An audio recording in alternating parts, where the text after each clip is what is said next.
Hello दोस्तों आज मैं दिल्ली से अयोध्या के लिए, जो कि दिल्ली से लगभग 700 किलोमीटर करीब है, तो वहाँ की जर्नी सुबह सुबह शुरू किया हूँ मैं। और लगभग मेरे ख्याल से अभी जो है 10 घंटे तो मेरे ख्याल से लगेंगे वहाँ पहुँचने में।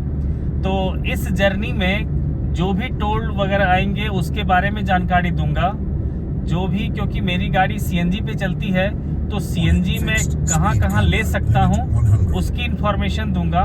इसके अलावा वहाँ पर किस तरह से हम लोग पहुँचेंगे और कहाँ पर पार्किंग की फैसिलिटी मिलेगी, रोड कंडीशंस, और जो भी इन्फॉर्मेशन जो ज़रूरत होगा वो सारी इन्फॉर्मेशन दूंगा। और मैं लगातार 5-6 साल से दिल्ली से बिहार की जर्नी जो है मैं गाड़ी से ही ट्रैवल कर चुका हूँ मैं, तो अपने खट्टे मीठे एक्सपीरियंस भी उसमें आपके साथ शेयर करूँगा। और जो एक्सप्रेस वे पे चलते हैं हमें, तो क्या क्या चीज़ें हमें सावधानी रखनी चाहिए, और अगर मान लीजिए किसी तरह से गाड़ी में कोई भी प्रॉब्लम वगैरह होती है तो उसमें किस किस तरह से हेल्प ले सकते हैं, तो ये सारी इन्फॉर्मेशन, जितनी इन्फॉर्मेशन आप सोच सकते हैं, कोशिश करूँगा मैं उस सारी इन्फॉर्मेशन को इस वीडियो में आपको दूँ। तो वीडियो को पूरा देखिएगा। अगर कोई भी पार्ट आपको जो है इंटरेस्टिंग ना लगे तो आप वीडियो को आगे बढ़ा दीजिएगा, लेकिन वीडियो को पूरा देखिएगा, कुछ न कुछ आपके लिए वैल्यूएबल मिलेगा। तो दोस्तों शुरू करते हैं जर्नी। जय श्री राम। दोस्तों मैं अपनी जर्नी को रोहिणी दिल्ली से स्टार्ट करा हूँ।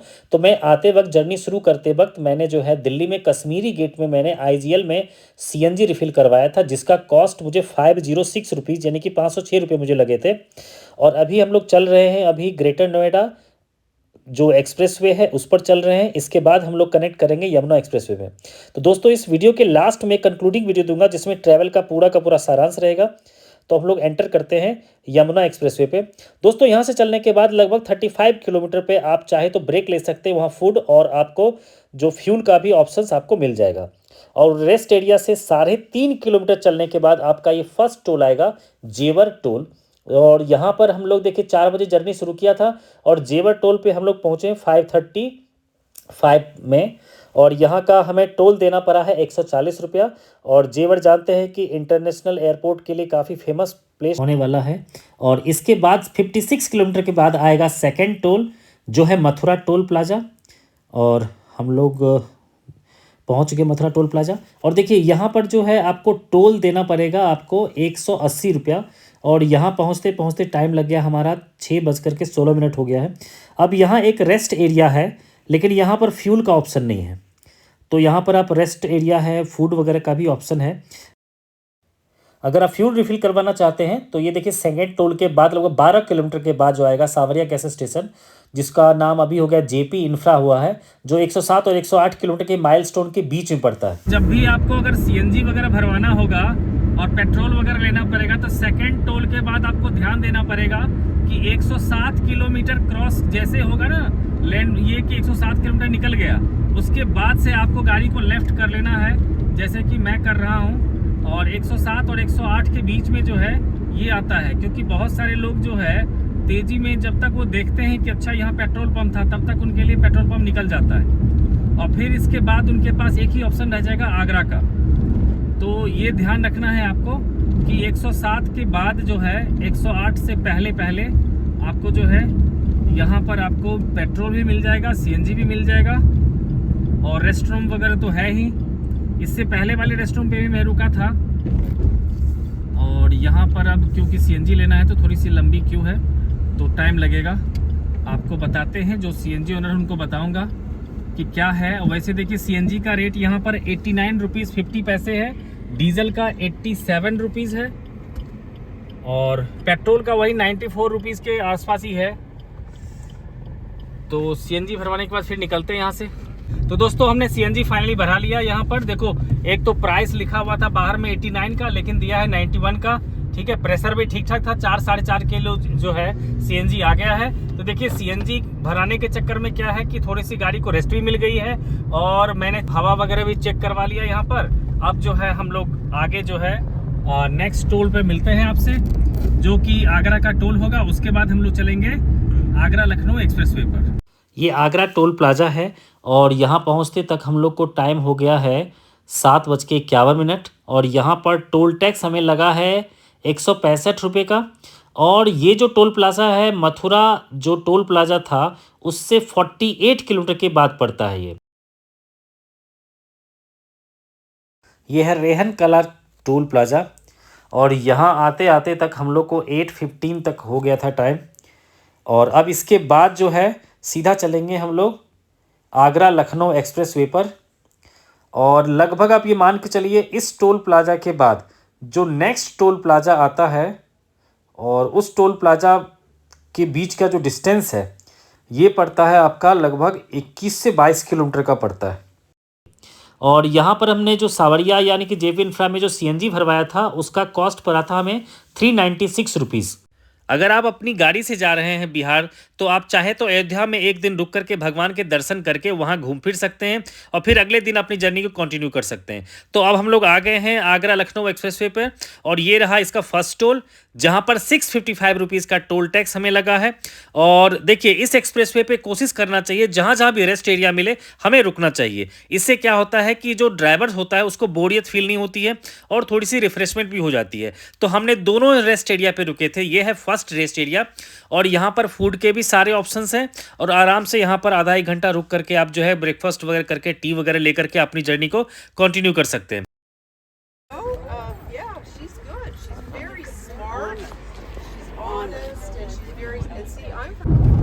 देखो हम लोग फर्स्ट होल्ड से तो अब निकल चुके हैं।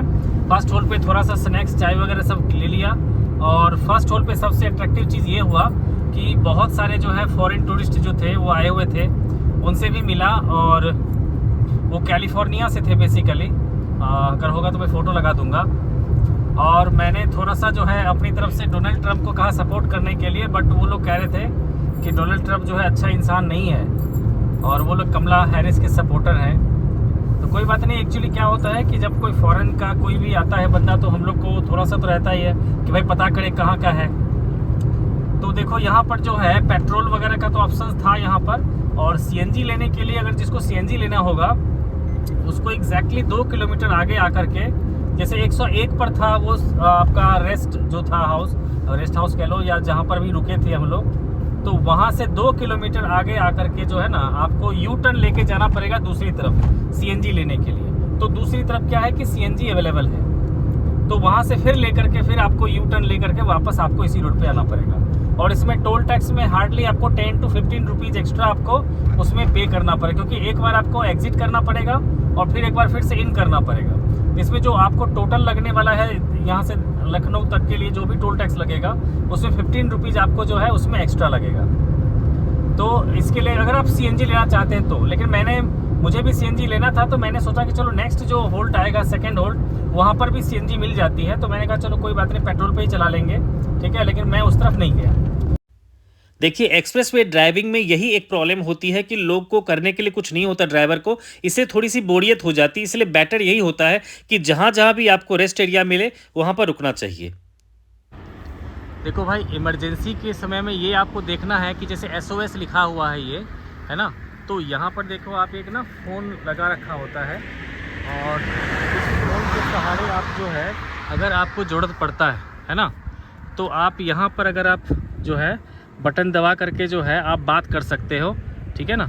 जैसे कि यहाँ पर अगर आप प्रेस करोगे तो वहाँ पर रिंग हो जाएगा उनके कंट्रोल सेंटर पे, ठीक है। और फिर यहाँ से वो आपसे बात करेंगे और आपकी हेल्प के लिए वो भेज सकते हैं। तो ये तभी आपको इस्तेमाल करने के लिए होता है जैसे गाड़ी अगर ब्रेकडाउन हो गया, पेट्रोल ख़त्म हो गया, कुछ भी ऐसा कुछ हो गया, ठीक है, या कोई हेल्थ इशू ही हो गया, तब उस कंडीशन में आपके लिए काफ़ी हेल्पफुल होता है। तो अब जल्दी से चलते हैं क्योंकि वैसे गाड़ी को एक्सप्रेस वे पर रुकना ठीक नहीं है। अब आ गए हम लोग सेकेंड होल्ड पे। अब ये देखो जैसे कि पहले जो होल्ड था वो एग्जैक्टली 100 किलोमीटर पे था, लेकिन सेकेंड होल्ड जो है आपका ये आपको लगभग 219 किलोमीटर पे आपको लगभग ये पड़ेगा। यानी कि पहले 100 किलोमीटर पे और दूसरा 120 किलोमीटर पे आपका ऑलमोस्ट ये पड़ेगा सेकेंड होल्ड। तो चलते हैं एक बार, देखो यहाँ सीएनजी का दे रखा है, एक बार देखते हैं। इस रेस्ट एरिया पे हर तरह के फ्यूल का ऑप्शंस है। जो इलेक्ट्रिक गाड़ी होती है उसकी चार्जिंग का भी ऑप्शंस यहाँ पर है, सीएनजी का भी ऑप्शंस है, पेट्रोल डीजल तो पिछले पे भी रेस्ट एरिया में भी था ही। और वैसे भी जब भी एक्सप्रेसवे पे चलते हैं जहाँ भी मौका मिले रेस्ट करने का तो वहाँ रेस्ट कर लेना चाहिए। इससे थोड़ा सा गाड़ी को भी रेस्ट मिल जाता है और आपको भी थोड़ा सा रिफ्रेशमेंट फील होता है। तो देखिए यहाँ पर जो है खाने पीने का भी ऑप्शंस है और हर तरह के जो है ना फूड ऑप्शंस है यहाँ पर। और इसके अलावा जो है वॉशरूम वगैरह भी काफ़ी नीट एंड क्लीन है यहाँ पर। भी वहाँ पर जो है चार्जिंग स्टेशंस लगा हुआ है, जैसा आप देख सकते हैं कि इस तरफ कि एक जो है वो अभी गेट खुला है, वो अपनी गाड़ी को इलेक्ट्रिक व्हीकल को चार्ज कर रहे हैं। तो यहाँ पर हर तरह के लिए सीएनजी भी अवेलेबल है, इलेक्ट्रिकल व्हीकल के लिए भी है और पेट्रोल डीजल तो है।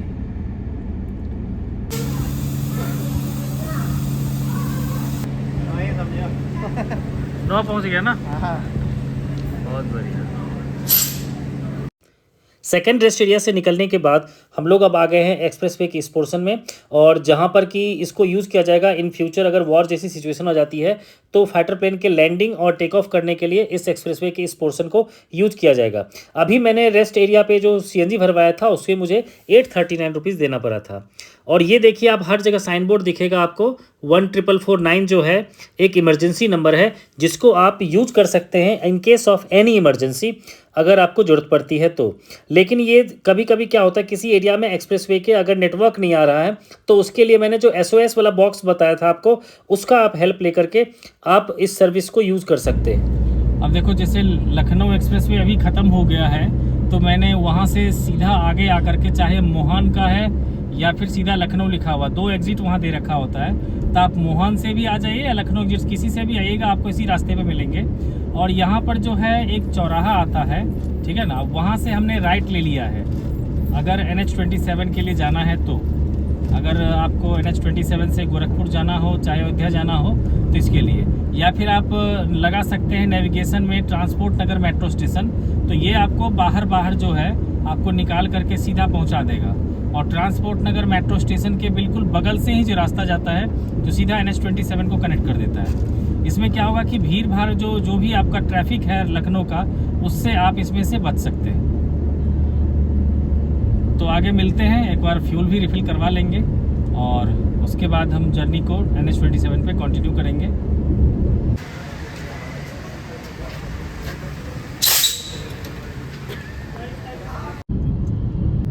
अब देखिए ट्रांसपोर्ट नगर मेट्रो स्टेशन आने के बाद, ठीक है, मैं तो चला गया था सीएनजी रिफ़िल करवाने के लिए आगे, बट आप लोग जो आओगे तो आप इसी रास्ते से, जो सामने आपको दिख रहा है रास्ता, उसी रास्ते से आप आओगे और यहाँ पर सीधा लेफ़्ट ले लोगे और ये आपको पूरा का पूरा जो है सीधा NH27 में कनेक्ट कर देगा, कहीं कोई ट्रैफिक नहीं होगा। बस ध्यान रखना है कि स्टार्टिंग में आपको बताया था मैंने ट्रांसपोर्ट नगर मेट्रो स्टेशन का जो है आपको लगाना है नेविगेशन। अगर नेविगेशन नहीं भी लगाते हैं तो आप जो लिखा हुआ है लखनऊ या मोहन लिखा हुआ है, उन दोनों ही रास्ते से आप अगर आते हैं आगे तो एक आगे आता है चौराहा, जिसमें राइट साइड जो है ना एक फ्लाईओवर की तरफ जाती है, तो वही फ्लाईओवर आपको पकड़ना है। और लगभग वो फ्लाईओवर 6-7 किलोमीटर या हो सकता है 8-9 किलोमीटर भी हो, तो उसी को आपको पकड़े रहना। बीच में आपको नेविगेशन कहेगा कि टेक लेफ्ट टेक राइट कुछ कहेगा, लेकिन आपको कुछ नहीं सुनना है, आपको सीधा आगे आते जाना है।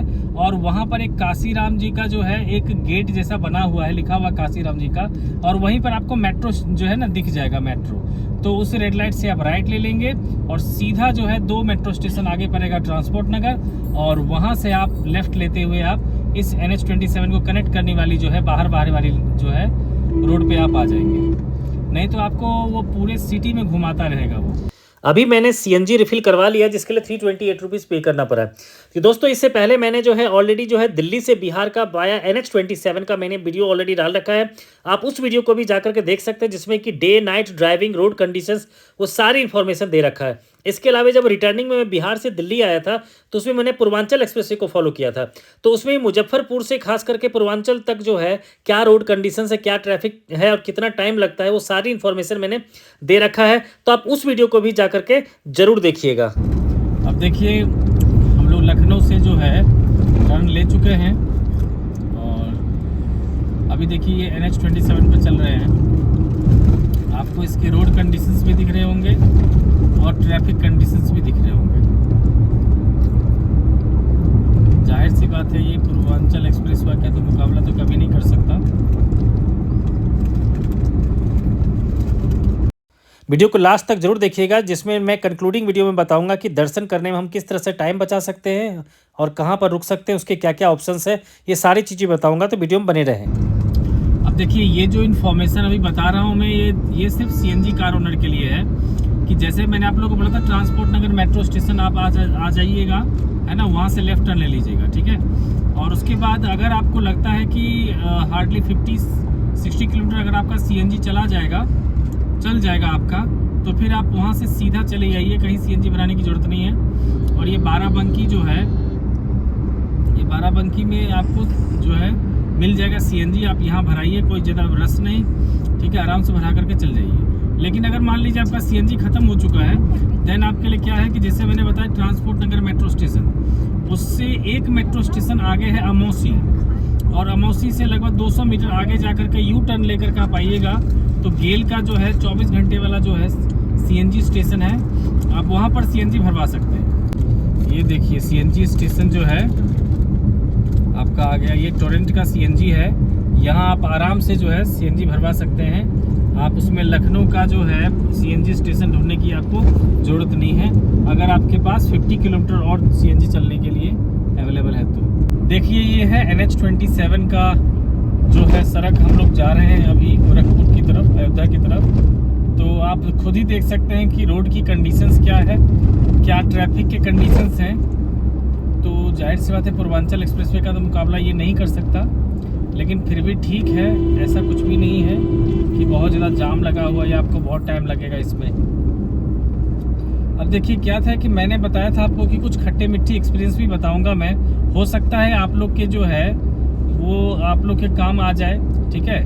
वैसे जो परेशानी होती है वो तो कोई नहीं चाहता किसी दूसरे के साथ भी हो, तो मैं अपनी कुछ परेशानियों को बताता हूँ जो अभी तक में मुझे यहाँ पर ट्रिप में मुझे महसूस हुआ है। आज की ट्रिप नहीं, जो मैं 2018 से लगातार ट्रिप पे जा रहा हूँ दिल्ली टू बिहार में, है ना, तो उसमें जो मेरे कुछ बैड एक्सपीरियंसेस रहे हैं वो भी मैं चाहता हूँ आपसे शेयर करें। जो इंटरेस्टेड होंगे सुन लीजिएगा, नहीं तो फिर आप वीडियो आगे करके जो है दूसरे पार्ट पे आप चले जाइएगा।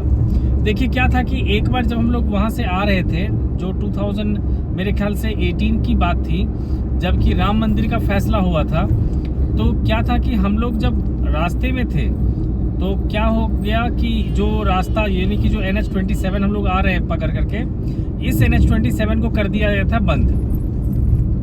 तो उस NH27 को बंद कर दिया और ट्रैफिक को लेफ्ट राइट कैसे भी डाइवर्ट कर दिया।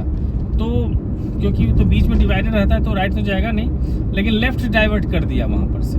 अब हमें लगा कि शायद हो सकता है कि कोई ना कोई आगे कोई रास्ता मिलेगा हमें जो NH27 तक ले जाएगा। हम लोग किसी दूसरे रास्ते पे चले गए और उस रास्ते से फिर भटकते भटकते पता नहीं कौन कौन सी जगह थी, बहराइच था, चित्रकूट था, कुछ अलग अलग से जगह थे। और एक जब पता चला हमें घर से फ़ोन आया कि ऐसा कुछ फैसला हो गया है, तो हमें लगा शायद इसीलिए जो है इस रोड को जाम कर दिया गया, बंद कर दिया गया। तो ऐसे सिचुएशन में क्या था कि हम लोगों ने सोचा कि चलो ठीक है, हार्डली 1-2 किलोमीटर का रिस्क होगा, उसको फिर से मेन रोड पे आ जाएंगे। लेकिन ऐसा कुछ नहीं हुआ, हम लोग को कई किलोमीटर तक जो है वो छोटे छोटे रास्तों से गुजरने पड़ा। और उसके बाद जो है जब मैंने बीच में फ़ोन करके कोशिश किया ट्रैफिक पुलिस वाले से बात करूं मैं लखनऊ में, तो वो सिर्फ यही कहता था कि आप जो है कोई भी कहीं भी जाओ लेकिन NH27 को आप छोड़ दो। तो इसके चक्कर में हम लोग को बहुत परेशानी हुई। तो इसमें यही है कि अगर ऐसा कभी भी सिचुएशन किसी के साथ एक तो हो नहीं, अगर हो तो फिर ऐसे सिचुएशन में अगर आप घर के ज़्यादा नज़दीक हैं तो वापस घर चले जाना ही बेस्ट ऑप्शन होता है, क्योंकि ये कब तक बंद रहता कोई गारंटी नहीं है। लेकिन हम लोगों ने गलती यही किया कि हम लोग चल दिए और हम लोग को जो है छोटे छोटे रास्तों से गुजर के जाना पड़ा, जिसमें कि क्या था कि एक तो लॉ एंड ऑर्डर जब से योगी जी आए हैं थोड़ा सा ठीक ठाक है यूपी का, इसीलिए कोई प्रॉब्लम नहीं हुई, नहीं तो उसमें प्रॉब्लम हो सकती थी। काफ़ी ग्रीनरी जो है देखो कितना अच्छा लग रहा है ये। लेकिन इस समय यही है कि NH27 पे क्योंकि बाहर से जो है ये गांव सारा का सारा जो है कनेक्टेड है, तो इसमें एक प्रॉब्लम होती है कि कभी कोई जानवर आ जाता है, तो इस चीज़ का हमें ध्यान रखना पड़ता है। लास्ट टाइम जब मैं 2022 में जब मैं आ रहा था तो मेरी गाड़ी से एक डॉगी टकरा गया था। और गाड़ी की स्पीड ज़्यादा होने के कारण जो है गाड़ी का एक पोर्शन जो है काफ़ी डैमेज हो गया, और डॉगी भी मुझे नहीं लगा बचा होगा, मैं तो चलता रह गया। फिर मुझे जो है वापस अपने घर वापस जाना पड़ गया था।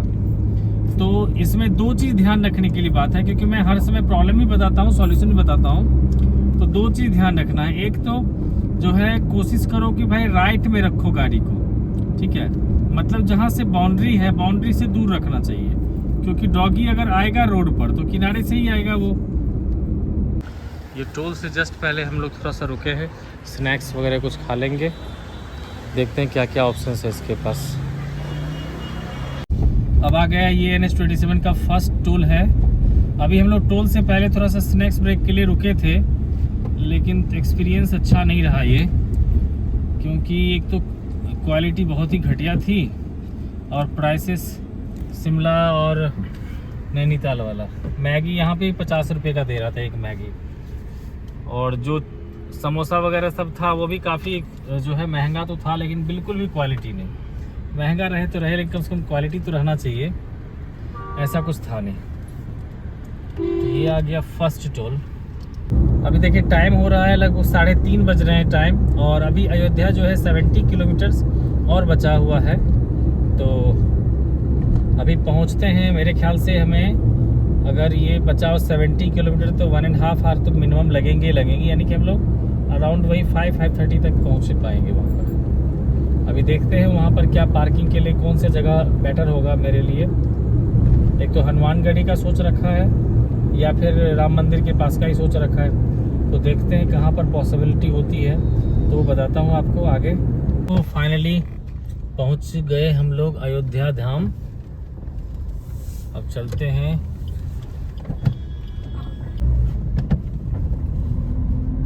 इससे पहली बार आया था तो नेविगेशन जो है मुझे पता नहीं कौन सी गली से लेके चला गया था, बहुत ही बेकार रास्ता था, लेकिन आए थे इसी रास्ते होकर के।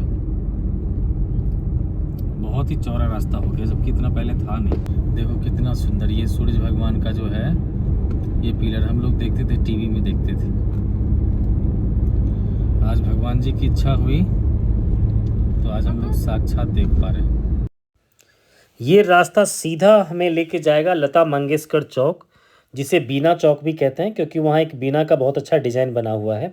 और आप NH27 पे रहिए या फिर इस पे आ जाइएगा तो कुछ अयोध्या के नज़दीक के हर जगह आपको जो है भगवान राम से मिलता जुलता जो है कुछ न कुछ जो है ऐसा आर्टिफैक्ट आपको नज़र आएगा, जिससे आपको जो है एक त्रेता युग जैसा फील आपको आएगा यहाँ पर। जब मैं 2 साल पहले आया था यहाँ पर तो उस समय काफ़ी अलग नज़ारा था, और 2 साल के बाद बिल्कुल ही चेंज हो गया है। यहाँ पर रोड हो या फिर हाईवे हो, हर जगह भगवान राम की झलक आपको दिख जाएगी। ये देखिए बस स्टैंड जो बना हुआ है वो भगवान राम की छवि के साथ बना हुआ है।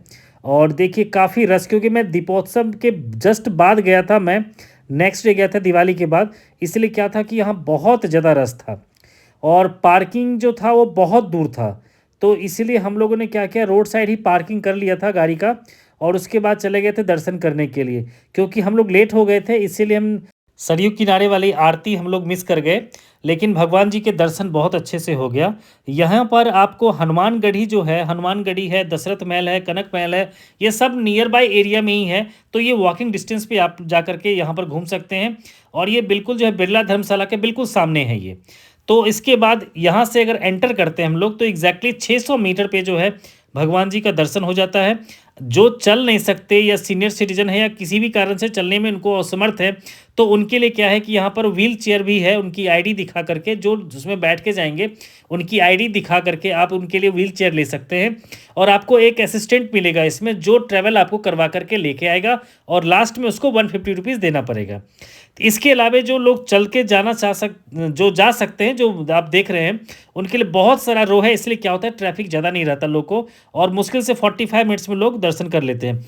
यहाँ पर जूते चप्पल का स्टैंड है, और आगे मोबाइल वगैरह भी आप वहाँ पर रख सकते हैं। तो फाइनली दोस्तों अयोध्या पहुंच गए। अब देखिए ये जो दिल्ली से अयोध्या तक का जो ट्रिप है ये 700 किलोमीटर का ट्रिप है और इसमें मुझे 13 आवर्स लग गया, जिसमें से मुझे, क्योंकि अगर सीएनजी रिफिल कोई भी गाड़ी में करवाता है तो उसके पूरे ट्रिप में लगभग 2 घंटा एक्स्ट्रा टाइम लगता है। तो अगर आप सीएनजी गाड़ी से नहीं आते, पेट्रोल और डीजल से आते हैं, तो आपके जो है 2 घंटे आपके सेव हो जाते हैं इसमें। इसके अलावा जितने भी रेस्ट एरिया था, हर एक रेस्ट एरिया पे मैं रुका था, इसलिए जो है थोड़ा सा ज्यादा टाइम लग गया दोस्तों।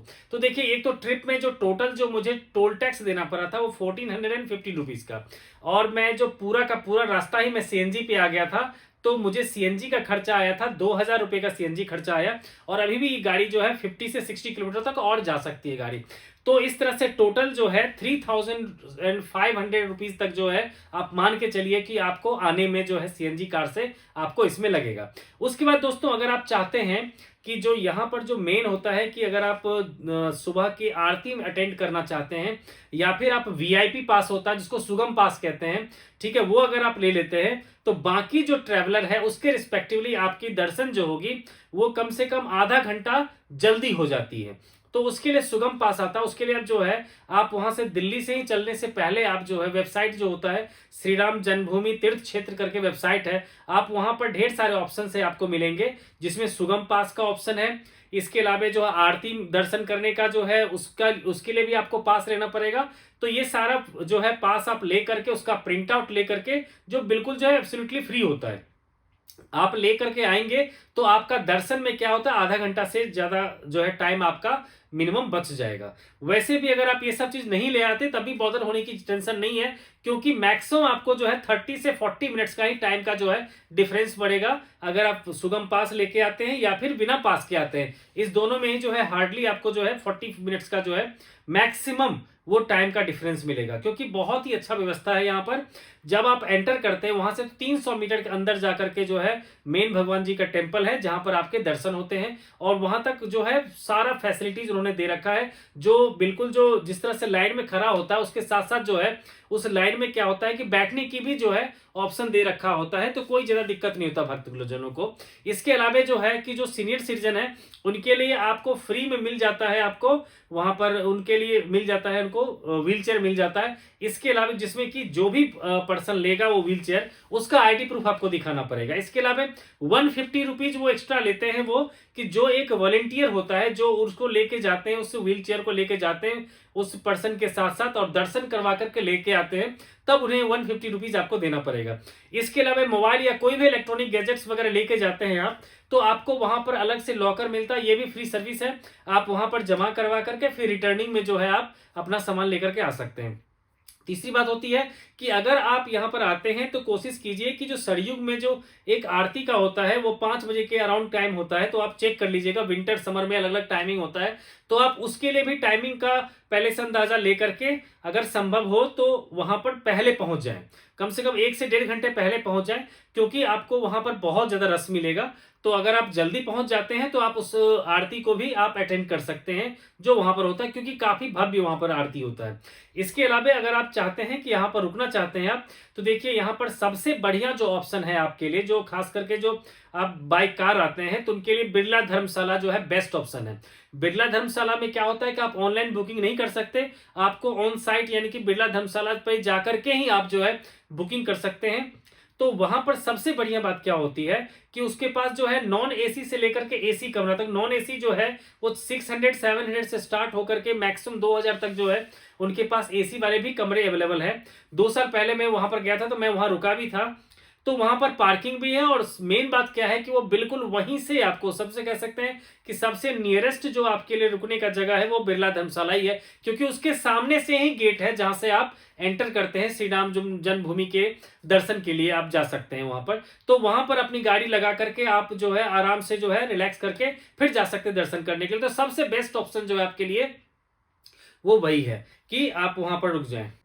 दोस्तों इसके अलावा एक टेढ़ी बाजार में जो अरुंधति जो डोरमेट्री है, आप वहां भी जा सकते हैं, जहां पर आपको अराउंड 675 रुपीज में जो है आपको वहां पर जो एक जैसे ट्रेन में आपको मिलता है बर्थ मिलता है, उसी तरह से आपको वहां बर्थ मिलेगा, जो बहुत ही कंफर्टेबल होता है। काफी नीट एंड क्लीन वॉशरूम वगैरह सब भी वहां पर है, रेस्टोरेंट भी उनके पास है। इसके अलावा अगर आप चाहते हैं घूमने के लिए तो जो मैंने कहा कि हनुमानगढ़ी है और दशरथ टेम्पल है, कनक टेम्पल है, और ये सब का सब जो वही 300 मीटर के एरिया में है। और वहीं पर आपको अमावा टेम्पल भी मिलेगा, जहां पर जो है पटना के जो ट्रस्ट है, बेसिकली हनुमान मंदिर ट्रस्ट है, वो वहां पर फ्री में फूड जो है लोग को सर्व करते हैं। वो दोपहर में भी और शाम में भी वो वहां पर फूड जो है फ्री में दिया जाता है अमावा टेम्पल में। तो आप वहां जाकर के चाहे तो उस फूड को भी एंजॉय कर सकते हैं। तो दोस्तों इसके अलावा कोई भी वीडियो से रिलेटेड आपको कोई भी क्वेरी हो तो आप कमेंट कर सकते हैं, और आपसे मिलते हैं नेक्स्ट वीडियो में। लेकिन मेरी जो दिल्ली से अलग अलग डेस्टिनेशन, चाहे दिल्ली से शिमला हो, दिल्ली से मनाली हो, और दिल्ली से कहीं भी टूरिस्ट डेस्टिनेशन का वीडियो हो, आप उस वीडियो को भी जाके जरूर देखिए। मिलते हैं आपसे, थैंक्स फॉर वॉचिंग।